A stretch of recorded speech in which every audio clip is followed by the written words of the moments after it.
Hello student, in this video lecture we are going to discuss factor affecting the rate of reaction. Previous lecture में आपने rate को detail में study कर लिया था, तो लेक्चर नंबर फर्स्ट में आप पहले उसको स्टडी करेंगे, देन आप इसको समझेंगे, ठीक है। This is the lecture number 2 chemical kinetics. तो इसमें हमने देखना है factor affecting the rate of reaction.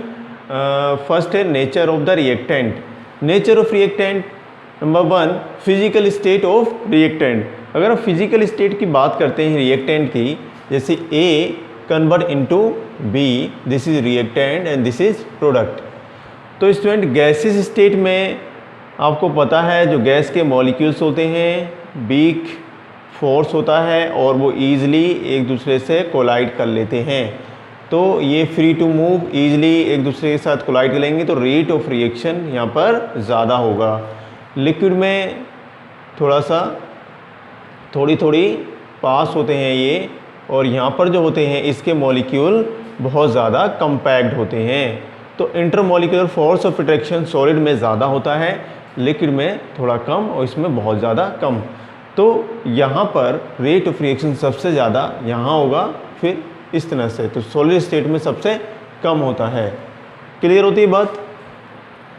अगर आपको होमोजीनियस सिस्टम दे दिया जाए तो होमोजीनियस में क्या होते हैं, सारे पार्टिकल एक साइज़ के होते हैं, ठीक है, तो ईजिली ये दूसरे के साथ रिएक्शन कर लेंगे। यहाँ पे पार्टिकल साइज़ डिफर होता है। तो हेट्रोजीनियस सिस्टम में रेट ऑफ रिएक्शन कम होगा, होमोजीनियस सिस्टम में। अब ये कैसे हो सकता है, सोल्यूशन हो सकता है। तो यहाँ पे हम बात करेंगे होमोजीनियस सिस्टम जो है उसमें रेट ऑफ रिएक्शन ज़्यादा होता है और हेट्रोजीनियस सिस्टम में रेट ऑफ रिएक्शन थोड़ा कम होता है। सिंपल होती है बात। अब बात करते हैं student physical size of the reactant. Reactant का फिजिकल साइज, तो अगर इतने बड़े बड़े साइज़ के रिएक्टेंट हैं और एक ये छोटे साइज़ के रिएक्टेंट हैं, तो स्टूडेंट यहाँ पे जो रेट ऑफ रिएक्शन छोटे साइज़ वाले का ज़्यादा होगा। समझ लो इस बात को, यानी decrease the size increase the rate of reaction. अब आप इस बात को कुछ ऐसे भी समझ सकते हैं, प्रीवियस एग्ज़ाम में ये क्वेश्चन आया था, जैसे ये सॉलिड है किसी सब्सटेंस का, यह सॉलिड फॉर्म। अब इसी को हमने पाउडर में कन्वर्ट कर दिया स्टूडेंट, तो पाउडर फॉर्म में इस तरह से ये इसके छोटे छोटे पीस बन जाते हैं। यहाँ पे बड़े बड़े मॉलिक्यूल्स थे, अब क्या हो गया वो, जैसे ये बड़े बड़े मॉलिक्यूल्स थे, अब ये बड़े बड़े सॉलिड के मॉलिक्यूल को हमने पीस दिया, अब ये पाउडर फॉर्म में कन्वर्ट हो गया है। तो पाउडर फॉर्म में क्या होता है, सरफेस एरिया बढ़ गया क्योंकि पार्टिकल का साइज छोटा हो गया है। तो इसे हम बोलते हैं सरफेस एरिया। सरफेस एरिया, तो सरफेस एरिया यहाँ पे जो है बहुत कम है, देखो है ना, यहाँ पे इतना है और यहाँ पर ज़्यादा है सरफेस एरिया। तो सरफेस एरिया इंक्रीज हो जाता है, जिसकी वजह से पाउडर फॉर्म जो है सॉलिड की क्या होगी, उसकी रेट ऑफ रिएक्शन ज़्यादा होगी, है ना। तो हम याद रखेंगे powdered form rate of reaction, है ना, ज़्यादा होगी सॉलिड फॉर्म से, या लिख देंगे सॉलिड फॉर्म। क्लियर होती है बात। तो आपने ये दो फैक्टर इजीली समझ लिए हैं। आगे नेक्स्ट फैक्टर की तरफ मूव करते हैं, पहले इसको आप नोट डाउन कर लीजिए। नाउ स्टूडेंट हम सीखेंगे next point, chemical nature of the reactant. अब केमिकल नेचर में यहाँ पे क्या है स्टूडेंट, ये फर्स्ट रिएक्शन नंबर फर्स्ट है एंड ये रिएक्शन नंबर 2 है। तो स्टूडेंट इन दोनों में ये भी गैसेस फॉर्म में है, ये भी क्या है गैसेस। यहाँ पे जो रिएक्टेंट दे रखे हैं ये क्या है गैसेस में, और ये रिएक्टेंट भी क्या है गैसेस में है। तो इस कंडीशन में आपने पता है कि गैसेस जो है लिक्विड से ज़्यादा रेट ऑफ रिएक्शन को रखता है। अब दोनों ही गैसेस फॉर्म में है तो किसका रेट ऑफ रिएक्शन ज़्यादा होना चाहिए। तो इस कंडीशन में आपको देखना है कि जो ये रिएक्टेंट है इनके बीच में, इनके एटम के बीच में बॉन्ड को, तो यहाँ पे बॉन्डिंग का पैटर्न आप देखेंगे तो N और O के बीच में ये 2 पाई बॉन्ड हैं और यहाँ पर एक सिग्मा बॉन्ड है, यानी O2 इसको ब्रेक डाउन करेगा तो प्रोडक्शन होगा 2NO2 का। एंड इस तरह से हम आगे बढ़ेंगे रिएक्शन नंबर 2 में। तो रिएक्शन नंबर 2 अगर आप ध्यान से देखते हैं तो यहाँ पे मीथेन है और मीथेन में इस तरह से 4 सिग्मा बॉन्ड हैं, और आपको एक बात पता है कि यहाँ पर जो 4 सिग्मा बॉन्ड है ये चारों के चारों ब्रेक डाउन होंगे और प्रोडक्शन होगा CO2 एंड वाटर का। अब यहाँ पे ये इजी ब्रेक क्यों हो रहे हैं, क्योंकि आपको एक बात याद रखना है, जो पाई बॉन्ड होता है वो pi bond weaker then sigma bond, ठीक है। तो सिग्मा बॉन्ड से ये कमज़ोर होता है क्योंकि लेटरल ओवरलैपिंग से ये बनता है ना, और वो हेड टू हेड ओवरलैपिंग से बनता है। प्रीवियस क्लासेस में आपने ये पढ़ लिया है, तो इस बात को आपको ध्यान रखना है। तो पाई बॉन्ड वीक और एक सिग्मा बॉन्ड, तो ईजिली ये ब्रेक डाउन हो जाएगा और यहाँ पर प्रोडक्शन हो जाएगा। बट यहाँ पर क्या होगा, ये 4 सिग्मा बॉन्ड है और सिग्मा बॉन्ड स्ट्रॉन्ग बॉन्ड होता है, तो इसको ब्रेक डाउन करने में ज़्यादा समय लग जाएगा। तो रिएक्शन फर्स्ट जो है, first reaction is faster than second reaction, है ना। तो रेट ऑफ रिएक्शन जो होगा, रेट ऑफ रिएक्शन यहाँ पे फर्स्ट का क्या होगा, ज़्यादा होगा, सेकेंड का क्या होगा, कम होगा, क्योंकि फर्स्ट जो है जल्दी से प्रोडक्शन कर लेता है। सिंपल। तो इस तरह से क्वेश्चन आपको एग्जाम में मिल सकते हैं, नोट डाउन कर लीजिए। नाउ स्टूडेंट हम सीखेंगे variation of rate of reaction with time. तो टाइम के साथ हमने कंसंट्रेशन को देखना है, यानी रेट को बताना है। यहाँ पे हमारे पास केस नंबर फर्स्ट है इरिवर्सिबल रिएक्शन। इरिवर्सिबल रिएक्शन जो रिएक्शन एक ही डायरेक्शन में चलती हैं, यानी यहाँ पर रिएक्टेंट जो होता है वो प्रोडक्ट तो बना सकता है, लेकिन प्रोडक्ट नॉट फॉर्म रिएक्टेंट नहीं बना सकता। तो यहाँ पे क्या है, यहाँ पे जो रेट होता है वो रेट कांस्टेंट और ए की कंसंट्रेशन रिएक्टेंट और बी की कंसंट्रेशन पर डिपेंड करता है। यहाँ पे रेट ऑफ रिएक्शन क्या होगा, decrease with passage of time. जैसे टाइम बढ़ता जाएगा, यहाँ पे जो रिएक्टेंट है इसकी कंसंट्रेशन डिक्रीज होती जाती है। अब कंसंट्रेशन यहाँ पे रिएक्टेंट की डिक्रीज होगी तो ऑटोमेटिकली रेट ऑफ रिएक्शन भी क्या हो जाएगा, कम होता जाएगा। तो यहाँ पे due to decrease the concentration of the reactant, ठीक है। इसका रीज़न आपको ये समझ में आ जाता है।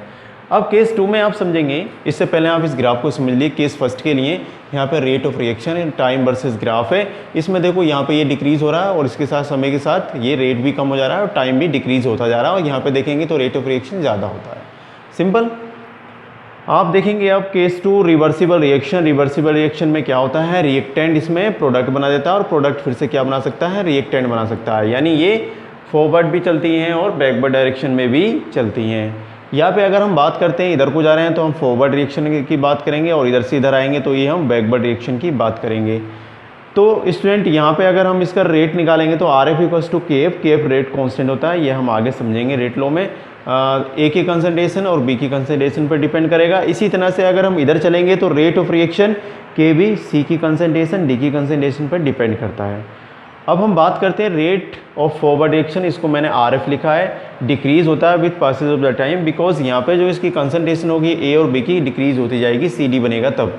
अब सी डी की कंसंट्रेशन बढ़ती है स्टूडेंट, तो इस तरह से अगर पूछा रेट ऑफ बैकवर्ड रिएक्शन तो ये क्या करेगा, इंक्रीज करेगा with passage of the time.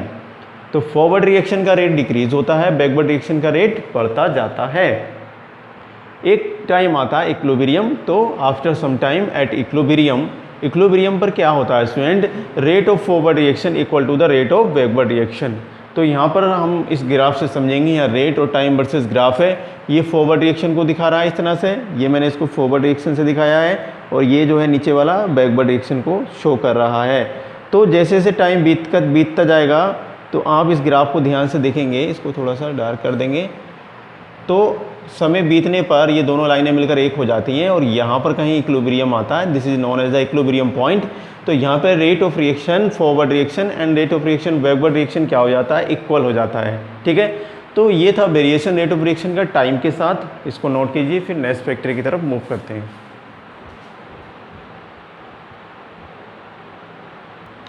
Now student most important factor जो आपके सिलेबस में मेंशन्ड है, जो करंट सिलेबस आपका दिया है सीबीएसई ने, तो इफेक्ट ऑफ टेम्परेचर की हम यहाँ पर बात करने वाले हैं, ठीक है। इफेक्ट ऑफ टेम्परेचर का क्या इफेक्ट बढ़ता है, जनरली हम देखते हैं रेट ऑफ रिएक्शन बढ़ेगा, इंक्रीज द टेम्परेचर। अगर आप टेम्परेचर को बढ़ा देंगे तो रेट ऑफ रिएक्शन भी क्या होगा, बढ़ेगा। क्योंकि अगर आप सोचिए, आप रिएक्टेंट ले रखे हैं आपने, मान लो A + B यहाँ पर लिया है और इसके जो मॉलिक्यूल्स ये पड़े हुए हैं, ठीक है। अब यहाँ से आप जब इसका टेम्परेचर बढ़ाएंगे तो ये ईजिली इसके साथ मूवमेंट करना शुरू कर देंगे, जल्दी से मूवमेंट में आ जाएंगे, तो रेट ऑफ रिएक्शन फास्ट होगा, यानी प्रोडक्शन यहाँ पर जल्दी होने वाला है। The rate of reaction are approximately doubled और tripled for every 10 degree Celsius rise in temperature. अगर आप 10 डिग्री सेल्सियस टेम्परेचर रिएक्शन का बढ़ा रहे हैं तो रेट ऑफ रिएक्शन पहले का डबल या फिर ट्रिपल हो सकता है। तो इस बात को हम आगे समझेंगे, टेम्परेचर की बात को वहाँ पर अर्हेनियस इक्वेशन से हम समझेंगे, लेकिन अभी आपको इतना ध्यान रखना है, ठीक है। जो नेक्स्ट लेक्चर आएगा उसमें अर्हेनियस इक्वेशन में हम समझेंगे किस तरह से 10 डिग्री राइज करने पर जो टेम्परेचर है वो डबल या ट्रिपल हो जाता है, ठीक है। इसको नोट कीजिए, फिर आगे बढ़ते हैं।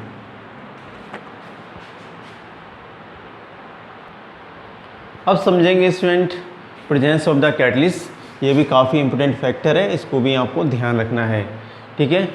Presence of the positive catalyst की हम यहाँ पर बात करेंगे कि पॉजिटिव कैटलिस्ट आप यूज़ करेंगे तो रेट ऑफ रिएक्शन पर क्या इफेक्ट पड़ेगा।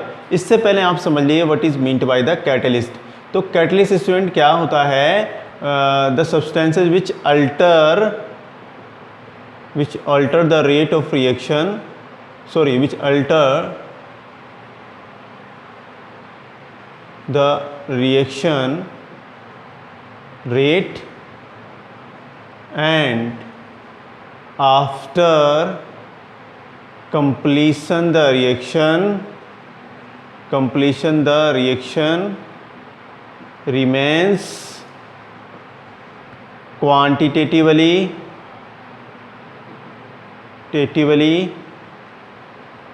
and qualitatively।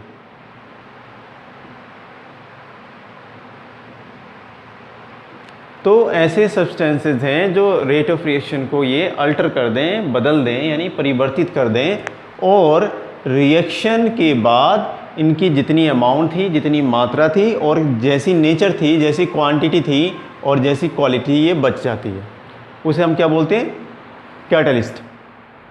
अब यहाँ पे स्टूडेंट क्या है, यह कोलिजन नंबर, यानी कितनी फास्ट जो रिएक्टेंट के मॉलिक्यूल हैं वो कोलिजन कर रहे हैं, और फिर पोटेंशियल एनर्जी उनके अंदर कितनी है। ये दो चीज़ों के वर्सेस हमने ग्राफ बनाया है, यहाँ reactant and this is the product, ठीक है बात।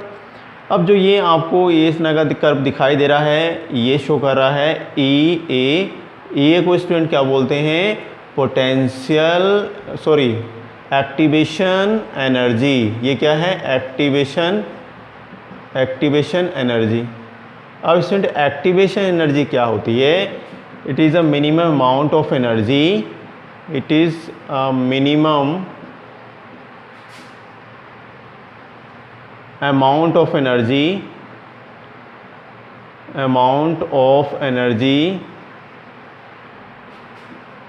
used to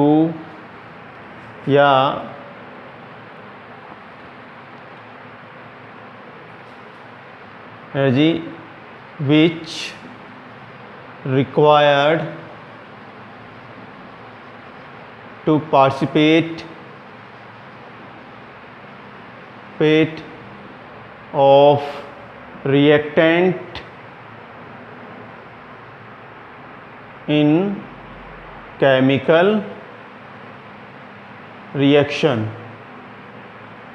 क्लियर होती है बात, यानी एक मिनिमम अमाउंट एनर्जी है जो बहुत ज़रूरी है रिएक्टेंट को रिएक्शन में हिस्सा लेने के लिए। सिंपल होती है बात। इसको हम रिप्रेजेंट करते हैं किससे, ई, कैपिटल ए से हम इसको रिप्रेजेंट करते हैं। अब यहाँ पे ये जो ग्राफ स्टूडेंट दिखा दिया हमने, तो यहाँ पर विदाउट कैटलिस्ट के है, ये विदाउट कैटलिस्ट के हम यहाँ पर बात कर रहे हैं। अब हमने क्या करा, presence of the positive catalyst, तो पॉजिटिव कैटलिस्ट डाला तो आपको ये ग्राफ कुछ ये डॉट लाइन से मैंने शो किया है, ये कुछ ऐसे दिखाई देगा, यानी यहाँ पे एक्टिवेशन एनर्जी का ग्राफ ये कम हो गया है, देखेंगे आप। तो यहाँ इसको हम बोलेंगे प्रेजेंस ऑफ कैटलिस्ट, यहाँ पे प्रेजेंस ऑफ पॉजिटिव कैटलिस्ट, ये ग्राफ बनाया है presence of the positive catalyst में। तो पॉजिटिव कैटलिस्ट का काम क्या है, डिक्रीज़ कर रहा है इस एक्टिवेशन एनर्जी को। आप इस प्रकार से समझ लीजिए, अगर यहाँ पे कोई रिएक्टेंट है, हम इसको ऊपर लेकर जा रहे हैं, तो ये पहाड़ की एक चोटी तक जाएगा, फिर नीचे आएगा तो ज़्यादा टाइम लग जाएगा, यानी उसकी एक्टिवेशन एनर्जी ज़्यादा होगी। अगर वो यहाँ से इस रास्ते से नीचे आएगा तो उसकी एक्टिवेशन एनर्जी कम होगी, जिससे प्रोडक्शन जल्दी होगा, यानी वो यहाँ जल्दी पहुँच जाएगा। तो स्टूडेंट ये क्या बोलता है, एक्टिवेशन एनर्जी कम होने पर रेट ऑफ रिएक्शन फास्ट हो जाता है। तो यानी पॉजिटिव कैटलिस्ट का काम क्या है, ये बात आपको समझना है। तो आप बोलेंगे पॉजिटिव कैटलिस्ट क्या कर रहा है, डिक्रीज द एक्टिवेशन एनर्जी, किसको डिक्रीज कर रहा है, ई डिक्रीज टू एक्टिवेशन एनर्जी को डिक्रीज कर रहा है, जिससे कि रेट ऑफ रिएक्शन क्या कर हो रहा है, रेट ऑफ रिएक्शन इंक्रीज हो रहा है। तो ये दो बातें आपको ध्यान रखना है, positive catalyst decrease the rate of reaction, decrease the activation energy and increase the rate of reaction. Simple होती है बात। तो पॉजिटिव कैटलिस्ट की बात आपको अब समझ में आ गई है। इसी तरह से हम समझेंगे नेगेटिव कैटलिस्ट। इससे पहले आप इसको नोट डाउन कर लीजिए। नाउ स्टूडेंट हम समझेंगे प्रेजेंस ऑफ नेगेटिव कैटलिस्ट। तो नेगेटिव कैटलिस्ट यहाँ पे जो ये डार्क लाइन है ये मैंने बनाई है अब्सेंस ऑफ द कैटलिस्ट। तो ये डार्क लाइन शो कर रही है अब्सेंस ऑफ कैटलिस्ट यानी नेगेटिव कैटलिस्ट। और यहाँ पर ये डॉटेड लाइन जो हम शो कर रहे हैं, यहाँ पर ये जो डॉटेड लाइन है ये वाली, तो ये लाइन बता रही है यानी ये ग्राफ जो कर्व है ये शो कर रहा है किसको, प्रेजेंस ऑफ नेगेटिव कैटलिस्ट। अब समझिए student, negative catalyst rate of reaction को डिक्रीज कैसे करेगा। देखो अगर हम इस रास्ते से जा रहे हैं तो यहाँ पे प्रोडक्शन जल्दी हो जाएगा, और ऊपर वाले डॉट वाले रास्ते से जाएंगे तो प्रोडक्शन देरी से होने वाला है। अब इस बात को आप ऐसे समझ लीजिए, जो नेगेटिव कैटलिस्ट है वो एक्टिवेशन एनर्जी को क्या कर रहा है, बढ़ा रहा है। तो हम बोलेंगे नेगेटिव कैटलिस्ट, आप समझना एक्टिवेशन एनर्जी क्या है, जैसे ये दो मॉलिक्यूल हैं और यहाँ पे भी एक्टिवेशन एनर्जी और यहाँ पर भी एक्टिवेशन एनर्जी, अगर जितनी कम होगी उतनी तेज़ी से ये कोलिजन करेंगे, उतनी तेज़ी से क्या करेंगे, ये कोलिजन करेंगे। ठीक है, तो एक्टिवेशन एनर्जी ज़्यादा होने पर देर से कोलिजन करेंगे, सिंपल सी बात है। तो नेगेटिव कैटलिस्ट क्या कर रहा है, तो आप बोलेंगे नेगेटिव कैटलिस्ट पहला काम कर रहा है, इंक्रीज कर रहा है, इंक्रीज टू एक्टिवेशन एनर्जी। और फिर क्या करता है, जब एक्टिवेशन एनर्जी इंक्रीज हो गई तो रेट ऑफ रिएक्शन ऑटोमेटिकली क्या हो जाएगा, यानी ऊपर से जाएंगे तो नीचे आने में प्रोडक्शन देर से होगा, तो rate of reaction decreases. Simple दो बातें आपको ध्यान रखना है। तो negative catalyst increase the activation energy, decrease rate of the reaction. Simple note कर लीजिए, फिर आगे बढ़ते हैं। नाउ स्टूडेंट समझेंगे most important factor concentration of the reactant. अगर रिएक्टेंट ए है और ए बी में कन्वर्ट हो रहा है तो जनरली आपने देखा है कि यहाँ पर जो इसकी कंसंट्रेशन है रिएक्टेंट की, अगर बढ़ेगी तो प्रोडक्शन ईजिली होगा। सिंपल। तो generally we can say rate of reaction increase the concentration of the reactant. तो ये जनरल कॉन्सेप्ट में हम ऐसी बात करते हैं, बट आगे आप पढ़ेंगे एक रेट लॉ। तो रेट लॉ के अकॉर्डिंग हमने पढ़ा है ऑर्डर ऑफ रिएक्शन हम समझेंगे आगे के लेक्चर में। तो स्टूडेंट यहाँ पे ये क्या बोलता है, कभी कभी रेट ऑफ रिएक्शन कंसंट्रेशन के साथ बढ़ता है, जैसे कि फर्स्ट ऑर्डर रिएक्शन पे डिपेंड करता है। फर्स्ट ऑर्डर पढ़ेंगे आप, सेकंड ऑर्डर पढ़ेंगे आप, थर्ड ऑर्डर पढ़ेंगे आप, nth ऑर्डर पढ़ेंगे आप। जीरो ऑर्डर रिएक्शन की भी एक आती है। तो जीरो ऑर्डर रिएक्शन के केस में क्या होता है, रेट ऑफ रिएक्शन डिपेंड नहीं करता है कंसंट्रेशन ऑफ रिएक्टेंट पर। तो उस बात को आपको समझना है, वो हम न्यू लेक्चर जब आएगा तो उसमें समझेंगे। बट आप ये समझ लीजिए कि रेट ऑफ रिएक्शन डिक्रीज भी हो सकता है, इंक्रीज भी हो सकता है कंसंट्रेशन ऑफ रिएक्टेंट के साथ, या फिर rate of reaction unaffected with the concentration of the reactant. तो इन बातों को समझने के लिए एक लॉ आएगा, उसको हम बोलेंगे रेट लॉ। तो रेट लॉ से हम समझेंगे, ठीक, ऑर्डर ऑफ रिएक्शन। ये नेक्स्ट लेक्चर में हम समझेंगे। यहाँ तक आप इसको कंप्लीट कर लीजिए। Thank you.